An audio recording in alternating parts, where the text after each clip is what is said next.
আসসালামু আলাইকুম বন্ধুরা, আমি আজকে আপনাদের দেখাবো কিভাবে টিপি-লিঙ্ক WR TL WR 840 এই মডেলটির কিভাবে রাউটার রিসেট দিতে হয় সেটা আমি আপনাদের দেখাবো।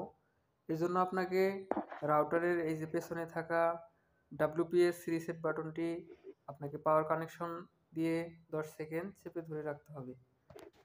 এটা চেপে ধরে রাখলে কিন্তু আপনার রাউটারটি রিসেট হয়ে যাবে। তো আমি পাওয়ার কানেকশন দিচ্ছি এবং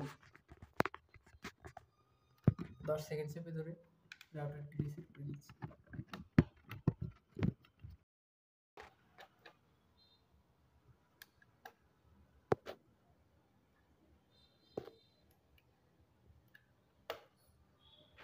বন্ধুরা, রাউটারটি আমাকে 10 সেকেন্ড এই রিসেট বাটনটি চেপে ধরে রাখতে হবে।